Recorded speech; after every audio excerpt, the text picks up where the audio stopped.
Shalom, selamat malam Bapak Ibu terkasih yang mendengarkan channel saya ini. Kita tahu bahwa Alkitab itu terdiri dari Perjanjian Lama dan Perjanjian Baru. Perjanjian Lama sejatinya adalah kitab sucinya orang Israel atau orang Yahudi. Sementara orang Kristen seharusnya berfokus pada Perjanjian Baru. Akan tetapi belakangan ini cukup banyak pendeta dan gereja dan pengkhotbah yang mengkhotbahkan atau mengajarkan mengenai hukum Taurat. Ya, memang kita perlu belajar mengenai hukum Taurat. Bagaimana sejarahnya, bagaimana penerapannya, dan mengapa Tuhan Yesus itu membenci orang Farisi yang menekankan hukum Taurat, tetapi melupakan kasih, keadilan, dan hal-hal yang penting. Jadi mereka terpaku pada bunyi hukum Taurat itu, bukan pada spirit atau jiwa dari hukum Taurat itu, yang sebetulnya bisa disimpulkan dalam dua kalimat atau dua hukum, yaitu mengasihilah Tuhan Allahmu dengan segenap jiwamu, dengan segenap akal budimu, dengan segenap hidup kita, dan juga kasihilah sesamamu manusia seperti dirimu sendiri.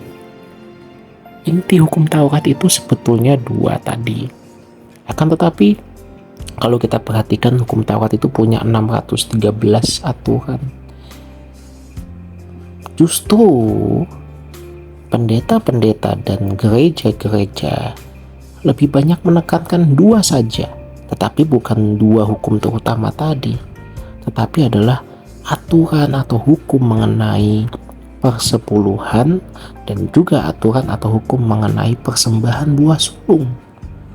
Saya juga bingung kenapa hanya dua itu saja yang sering ditekankan oleh sejumlah gereja.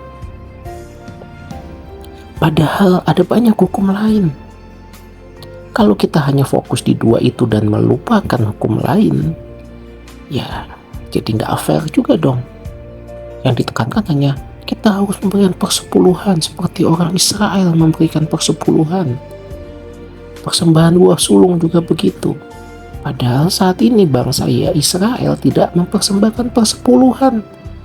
Karena persepuluhan harus dibawa ke Bait Allah dan Bait Allahnya sekarang tidak ada.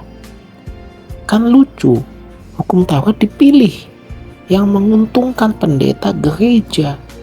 Padahal ada hukum lain, jangan makan babi, jangan makan hewan yang tidak bersisik dan bersirip yang hidup dalam air. Berarti nggak boleh makan udang, nggak boleh makan kerang, kepiting. Loh, harus disunat misalnya, gitu kan? Hukum Tauratnya bilang begitu. Sunatnya enggak, persepuluhannya ditekankan. Kenapa dunia ini terbolak-balik? Maaf, bukan dunia. Kenapa gereja dan pendeta tidak bisa melihat hal ini? Yang dikhotbahkan hanya persepuluhan saja.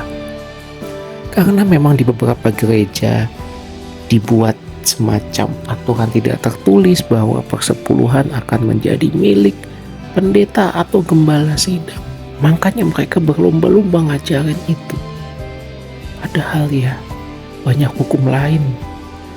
Kalau berbohong, kalau mencuri diapain, kalau membunuh diapain, ya kan? Kalau mencuri potong tangan, nah kalau kita korupsi berani potong tangan begitu. Nah, Bapak Ibu, saya tidak menyalahkan pendeta-pendeta itu karena mungkin mereka tidak tahu. Tapi kalau mereka tahu dan sadar bahwa apa yang mereka lakukan salah dan tetap dikhotbahkan terus-menerus, nanti urusannya dengan Tuhan. Tapi kita harus cerdas, jangan sampai kita dipengaruhi atau tanda kutip dibohongi pakai ayat Alkitab. Kita harus menjadi jemaat yang cerdas. Ya, tidak boleh pilih-pilih hukum Taurat. Kalau mau melakukan hukum Taurat, lakukan semuanya atau tidak sama sekali. Tapi sebetulnya kita hidup saat ini dalam hukum kasih yang diajarkan oleh Tuhan Yesus di Perjanjian Baru. Amin. Tuhan Yesus memberkati. Selamat malam. Selamat beristirahat.